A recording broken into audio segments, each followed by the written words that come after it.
दुख में किसी का साथ मत छोड़ना। एक बार एक शिकारी शिकार करने के लिए जंगल पहुंचा।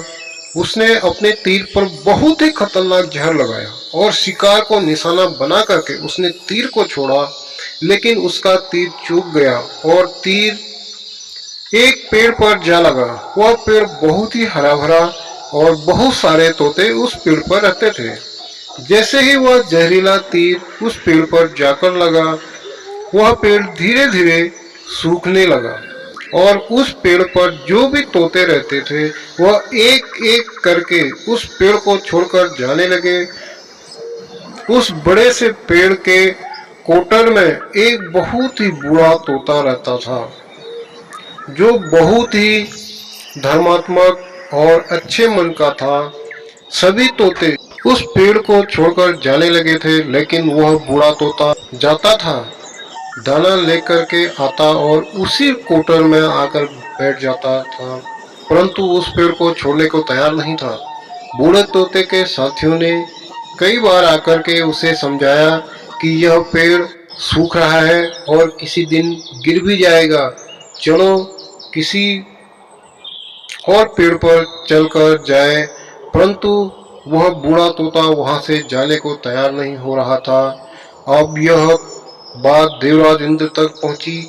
उन्हें बताया गया कि एक तोता है, वह जिस पेड़ पर रहता है उस पेड़ का एक जहरीला तीर लगने के कारण सूखने, गिरने और खत्म होने की कगार पर आ पहुंचा है और एक बूढ़ा तोता अभी भी वहीं पर रह रहा है। वह दाना लेकर आता है और वहीं पर रहता है, जबकि उस जंगल में बहुत सारे पेड़ हैं, लेकिन वह उसी पेड़ पर रहता है। देवराज इंद्र प्रकट हुए और उस बूढ़े तोते से कहने लगे कि आप बहुत धर्मात्मा हैं, बहुत ही अच्छे मन के हैं, लेकिन आप इस पेड़ को छोड़कर किसी और पेड़ पर चले जाइए, क्योंकि यह पेड़ कुछ ही दिनों में गिर जाएगा। तालाब के पास में बहुत बड़े बड़े हरे भरे पेड़ हैं, बड़े बड़े कोटर हैं, उन पेड़ों पर फल भी लगते हुए हैं, उन्हें वहीं पर तोड़कर खा सकते हैं, परंतु यहाँ से आप चले जाइए। तोता बोला, माफ कीजिएगा, इस पेड़ ने मुझे जीवन दिया है, शिकारियों से मेरी रक्षा की है और हर मौसम में मेरे साथ रहा है। ये कोटर मेरा घर है, यहाँ मैं पला बड़ा हूँ, यह पेड़ को मैं छोड़कर कैसे जा सकता हूँ? इस पर संकट आया है तो क्या मैं इसे छोड़ चला जाऊं? मैं ऐसा कभी नहीं कर सकता।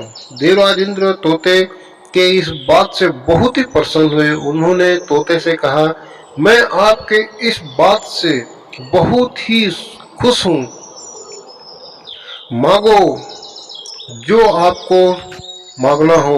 उस बूढ़े तोते ने कहा, मुझे बस इतना मांगना है कि जिस पेड़ ने मुझे जन्म दिया वहां मैं रहा, पला बड़ा, जिसे आप मेरा जन्मभूमि कह सकते हो, आप इसे फिर से वैसा ही हरा भरा कर दो जैसा यह था। देवराज इंद्र ने अमृत से उस पेड़ को सींच दिया और पहले की तरह हरा भरा कर दिया। अब वापस से उस पेड़ पर आकर के बागी तोते रहने लगे। वह बूढ़ा तोता कुछ समय तक और जिंदा रहा, फिर उसकी मृत्यु हो गई और वह स्वर्ग चला गया। यह कहानी हमें सिखाती है कि जब भी किसी इंसान का बुरा दौर आता है तो इमोशनली वह टूटा हुआ होता है, उसे किसी के सहारे की जरूरत होती है, किसी की आवश्यकता होती है। अगर आप ऐसे समय में उसे छोड़कर चले जाएंगे, उससे बात नहीं करेंगे, मुंह मोड़ लेंगे, तो आपसे बुरा कोई नहीं है, क्योंकि आप किसी के सुख का साथी बने या ना बने, लेकिन आपको हमेशा किसी के दुख का साथी जरूर बनना चाहिए। दोस्तों, आपको मेरी कहानी कैसी लगी? आप कमेंट और लाइक करें और कमेंट करके बताएं और मेरे चैनल को सब्सक्राइब करें। धन्यवाद।